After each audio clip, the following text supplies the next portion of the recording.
Olá, caros alunos, tudo bem com vocês? Bom, mais uma revisão feita, né, disponível lá no Classroom para vocês.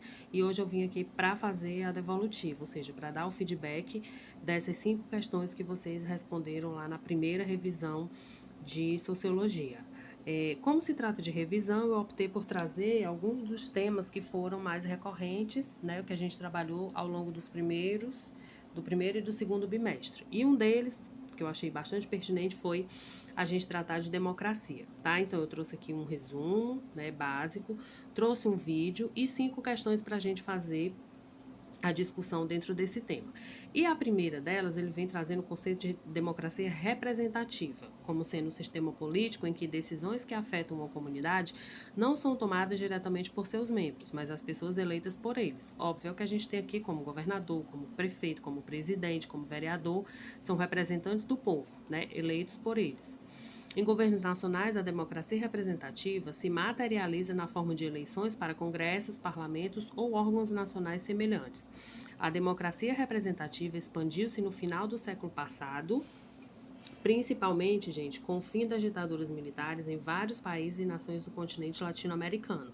Lembrando que, se falar de ditadura militar, a gente rapidamente retrai ao período militar aqui, né? Sobretudo na década de que aconteceu o golpe, foi dado em 64 e foi até mais ou menos o ano de 84, 85, né? Com a redemocratização.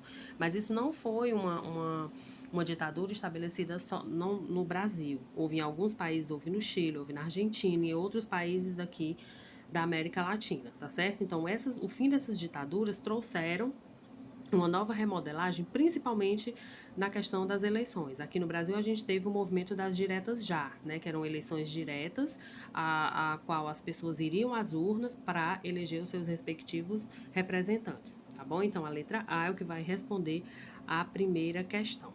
Já na segunda, ele trata sobre populações multiétnicas, né? Com frequência evoluíram desse modo ao longo dos séculos. Não foi assim do dia para a noite. A gente sabe que todo o processo de etnia, de cultura, ele não acontece do dia para a noite. Demanda tempo, muitas vezes até séculos, como está sendo colocado aí no texto, né? Outras sociedades se tornaram mais rapidamente, como resultado de políticas incentivando a migração ou por conta de legados coloniais e imperiais. Do ponto de vista do funcionamento das democracias contemporâneas, ou seja, das democracias atuais, o modelo de sociedade descrito demanda simultaneamente a universalização de direitos e respeito à diversidade. Quando a gente fala em democracia contemporânea, são 2 pontos que são essenciais. É a universalização dos direitos, ou seja, todas as pessoas, incluída dentro do processo de democracia, elas estão sujeitas aos mesmos direitos e aos mesmos deveres, e respeitando a sua diversidade, principalmente quando se fala de populações étnicas, perdão. No caso aqui no Brasil, nós somos uma população que deriva de quem? De brancos, de negros e de índios. Nós somos o processo, nós somos o resultado de uma miscigenação. Então é importante que sejam resguardados, sobretudo, a universalização dos direitos e o respeito às suas respectivas diversidades, tá bom?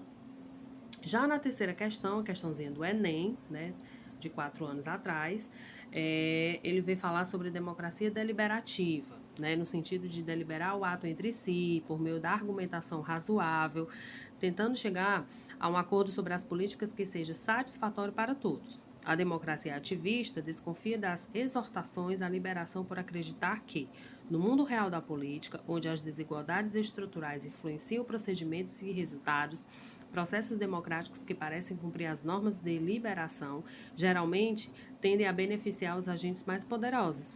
Ela recomenda, portanto, que aqueles que se preocupam com a promoção de mais justiça devem realizar principalmente a atividade de posição crítica, em vez de tentar chegar a um acordo com quem sustenta estruturas de poder existentes ou delas se beneficiam. Aí o que ele traz com esse texto? O que a questão vem pedir? As concepções de democracia deliberativa e democracia ativista, representadas no texto, tratam como imprescindíveis, respectivamente. É o que está claramente aqui, gente, no item C. Ou seja, A concepção da democracia deliberativa, ela vai trazer principalmente a obtenção do consenso, ou seja, vai ser colocado determinado debate, determinada discussão acerca de alguma coisa, e aí é preciso que a sociedade chegue a um consenso, chegue a uma decisão em que abranja os interesses de todos os grupos dentro daquela mesma sociedade. Tá? Já a democracia ativista, ela vai mobilizar as minorias, ou seja, vai promover uma ativação dessas classes menos favorecidas, né? Que no caso são as minorias, tá bom? Então, o item C é o que responde à nossa terceira questão. Já a quarta, ele vem falar a respeito sobre o que aí desses exemplos são caracterizados como violação dos direitos humanos no Brasil, com exceção do item D.